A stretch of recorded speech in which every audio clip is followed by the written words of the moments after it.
Assalamualaikum warahmatullahi wabarakatuh. Perkenalkan, nama saya Putri Nur Azizah, NIM 2111096 dari kelas PKI 1C. Puji syukur kehadirat Allah Subhanahu wa Ta'ala yang telah melimpahkan nikmat sehat serta sempatnya. Tak lupa sholawat serta salam semoga tetap tercurahkan kepada junjungan kita Nabi besar Muhammad SAW yang telah membawa kita dari zaman kegelapan menuju zaman yang terang benderang seperti saat ini. Semoga kita semua mendapatkan syafaat di yaumul akhir nanti. Amin. Di sini, di video kali ini, saya akan membahas sedikit materi ulumul Quran. Al-Quran berasal dari bahasa Arab, yaitu qoro'a yaqro'u dan Qur'ana, yang berarti bacaan atau yang dibaca. Menurut istilah, Al-Quran adalah kalamullah yang diturunkan kepada Nabi Muhammad dan membacanya bernilai ibadah. Mengapa bisa disebut Al-Quran? Itu ada 4 kriteria. Yang pertama, kalamullah, kalam dari Allah, ucapan dari Allah. Yang kedua, diturunkan. Al-Quran itu diturunkan kepada Nabi Muhammad. Yang ketiga, diturunkannya kepada Nabi Muhammad. Karena jika selain Nabi Muhammad, seperti kitab Injil kepada Nabi Isa, Taurat kepada Nabi Musa, dan Zabur kepada Nabi Daud, maka itu bukan Al-Quran. Dan yang keempat, ya, membacanya bernilai ibadah. Nama lain Al-Quran ada banyak sekali. Contohnya ada Alkitab atau Kitabullah yang berarti kumpulan, Al-Furqan artinya pembeda, yang dimaksud adalah pembeda antara yang hak dan yang batil. Kemudian ada Al-Mau'idah, pelajaran atau nasihat, Asyifa, obat, yang dimaksud di sini adalah penyembuh baik fisik maupun psikisnya. Kemudian ada Az-Zikr, pemberi peringatan. Kemudian ada Al-Hukmu yang berarti hukum atau peraturan, yang seperti diketahui bahwasanya sumber hukum Islam harus berdasarkan pada Al-Quran. Yang kemudian ada Al-Hikmah, artinya kebijaksanaan, Al-Huda, petunjuk. Kemudian ada At-Tanzil yang diturunkan, bahwa memang Al-Quran diturunkan oleh Tuhan semesta alam. Kemudian ada Ar-Rahmat, rahmat bagi seluruh yang ada di semesta alam ini. Ayat Al-Quran yang pertama kali diturunkan adalah Quran surah Al-Alaq ayat 1-5, dan yang terakhir adalah Al-Baqarah ayat 281, bukan Al-Maidah ayat 3. Karena pada saat diturunkan ayat Al-Maidah ayat 3 ini, pada saat Nabi Muhammad dan para sahabat melaksanakan haji wada di Arafah. Dan peristiwa ini dengan wafatnya Nabi Muhammad SAW masih berjarak 81 malam. Sehingga diperkirakan dalam kurun waktu tersebut masih terdapat turunnya ayat, yaitu Al-Baqarah ayat 281 ini. Kemudian ada perbedaan pendapat juga mengenai ayat dalam Al-Quran. Pasti kita semua pernah mendengar pelajaran bahwasanya jumlah ayat Al-Quran ada 6.666 ayat. Padahal setelah dihitung dengan berbagai cara atau metode, hasil yang ditemukan adalah berjumlah 6.236 ayat. Al-Quran adalah mukjizat. Mukjizat artinya melemahkan.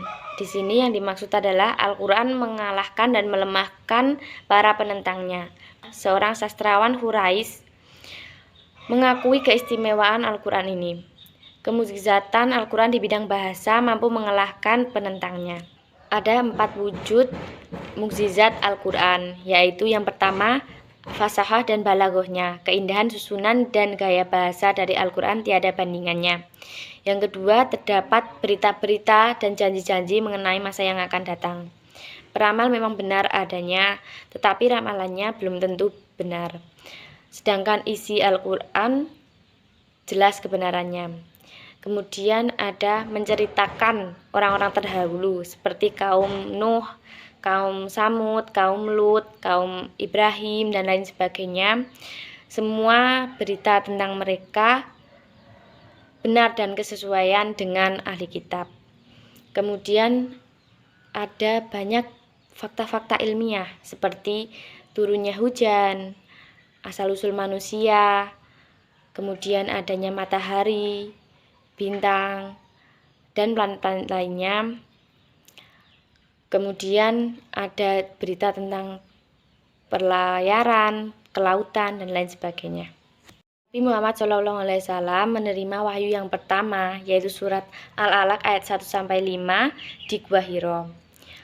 Ketika itu Nabi Muhammad merasa takut karena hal itu baru terjadi pertama kali ini.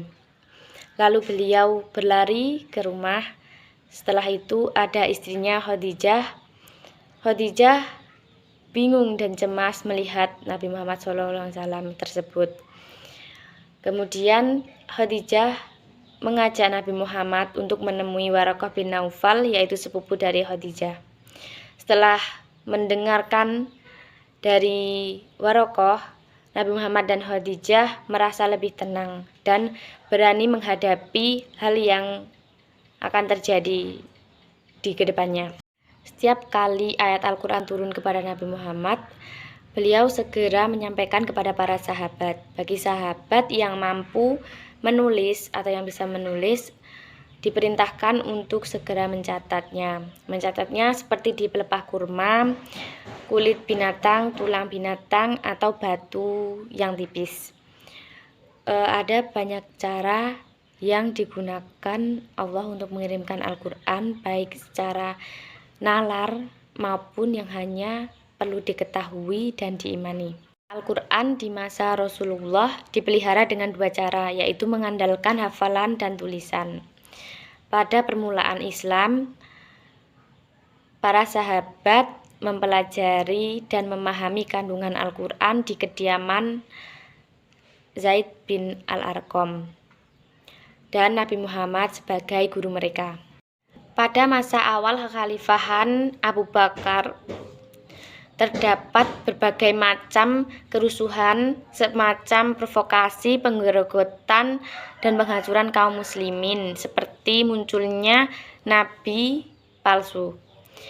Kemudian sepeninggalnya Abu Bakar, usaha pemeliharaan mushaf Al-Quran dilanjutkan oleh khalifah berikutnya, yaitu Umar bin Khattab.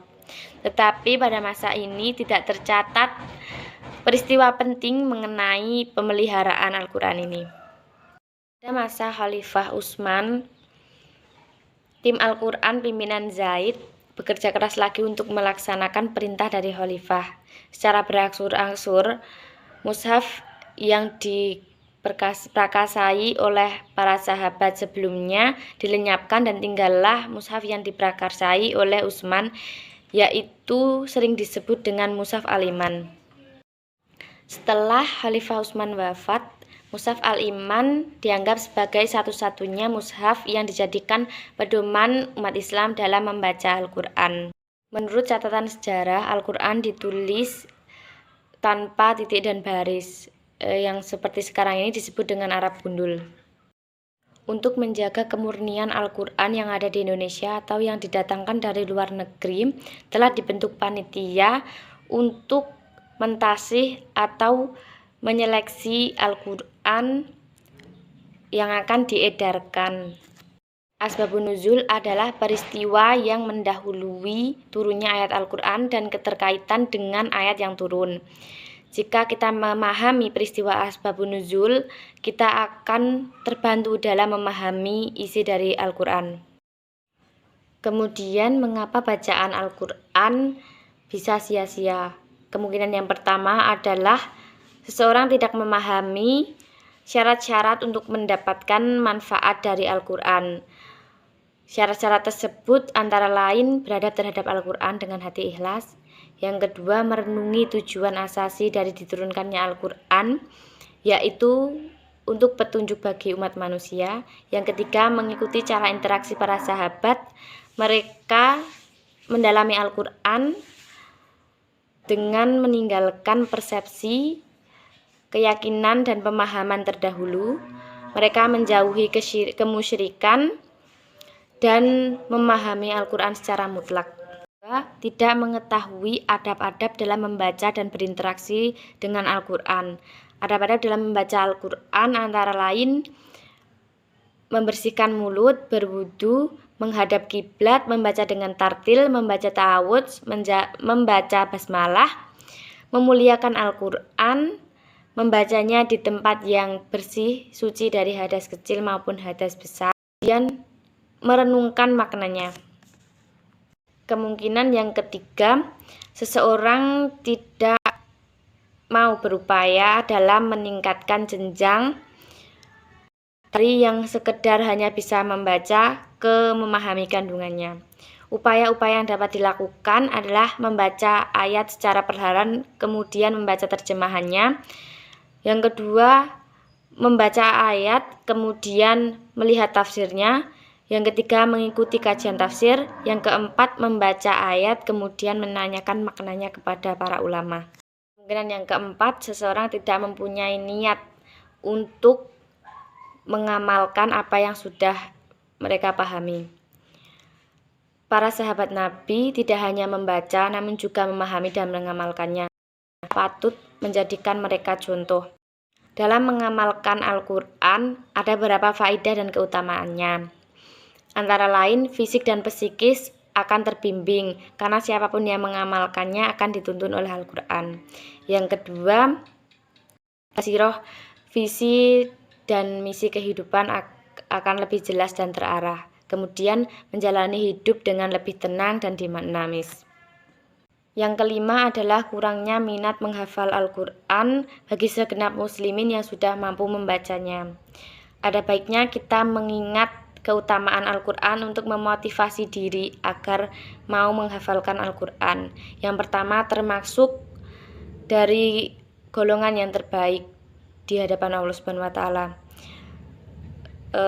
Dianggap keluarga oleh Allah Subhanahu wa Ta'ala, diberikan penghormatan oleh Rasulullah SAW, mendapatkan syafaat, ditempatkan di surga yang paling tertinggi, kemudian dijauhkan dari penyakit hati, dan lain sebagainya. Sekian yang dapat saya sampaikan, kurang lebihnya saya mohon maaf. Wassalamualaikum warahmatullahi wabarakatuh.